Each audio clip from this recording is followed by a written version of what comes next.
You learn to stay up in this area. Stop showing down looking at the puppy. But next up is Jim Goodman. He's from Family Farm Defenders, and he's going to share his thoughts on what this whole mess is looking like for him.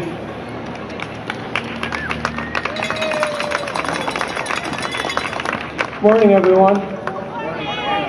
I am pretty impressed by all the facts and figures that have been cited, and sad statistics they are. And I can't add any more to this than the people who have lived through this and have fought against it. Earlier someone mentioned Sigurd Olson and Nelson and Leopold, and indeed those were giants in the environmental movement, and when they were doing their thing they were ridiculed because no one really saw a problem. But these people from Kewaunee County and Crawford County and St. Croix County are really standing on the shoulders of giants. And I think we need to stand with them. Someone talked about the volume of manure in Wisconsin, be it on the farms or in the building behind us. I really don't think that we should have that big of a problem with manure. The problem is that there's too much in too few places. At the point when manure turns from a valued asset to a farmer into a liability, I think you're doing something wrong. We've heard about the size of these farms, thousands and thousands of cows. We have people from all over the state, the northern part, southern part, the eastern part. So I'm sorry folks, but this is your problem too, even if you live in Madison.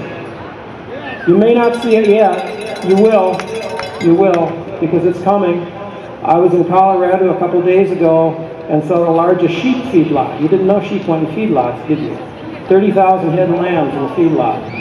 I was a few miles from a 700,000 head cattle feedlot.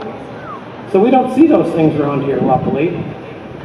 And we don't need to. We did it. Farmers in general are not bad people. Some think they can do whatever they want, take pride in being able to manage the land, manage their animals, albeit they don't do a very good job. But most farmers are caught in a system that the only option they see is to get bigger because they're not paid enough. Whether they're small organic farmers like myself or whether they're farmers that are milking 200 cows or 2,000 cows. Because our system, our food system is controlled by agribusiness. It's supported by the people behind us. It's supported in general by the universities who tell farmers they need to get bigger to get out and capture profits by economy of scale. Well, I've been farming for almost 40 years, and I'm telling you folks, that has not worked. It has not worked. The only thing it's really done is to put small farmers out of business, to decimate our rural communities. Now, it used to be, when I was a kid, that we all ate local. We didn't have farmers markets. We didn't need them because the meat market in town, the grocery stores, they sold food that was grown locally.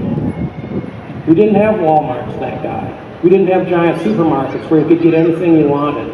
We ate from a local food system and we never thought much of it because that's the way it was. Now we're seeing a change. If you want local food, you pretty near have to go to a farmer's market. And these are small farmers. These are people, some of them may only have an acre or less of ground. They may only raise a few animals. But if we don't like CAFOs, we can't support the system that are so integral to their existence. We can't support the system that makes CAFOs necessary. We can't support the system that endorses international trade agreements that bring cheap food in from all over the world, cheap grains, and undermine our farmers. So if you want farmers to do the right thing, you got to support the right farmers. The other ones may catch on. It may take a while, but they may catch on. We can't support the system that has hundreds of thousands of cattle in a feedlot. We can't support the system where farmers are allowed to drill as many high-capacity wells as they want and take our groundwater away. We can't support the system that allows manure to flow into our streams and our lakes and create the dead zone in the Gulf of Mexico. We need to get back to integrated farms that have animals that utilize their manure on those farms and market locally. And that will not happen until we buy from those kind of farms. It's too easy to go to the supermarket and get whatever we want. We have to make an effort. We have to make an effort to support local agriculture and put the big ones out of business. We also, as many people have mentioned, have to vote. We need to change some faces around here. And there's a lot of people up for election this fall, both state and national. We have to find out what they feel, what they think about this, and we have to hold them to it. We have to elect people that support a food system that protects our environment, protects our health, and puts small farmers, young farmers, women farmers back on the land. We have to support a food system that lets us feed ourselves and lets the rest of the world feed themselves, because that's the way it's supposed to work. Food is different. Food is about nutrition. Food is about the environment. Food is not supposed to be about corporate profit. And we have to remember that.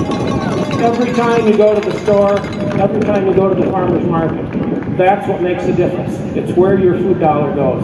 Thank you.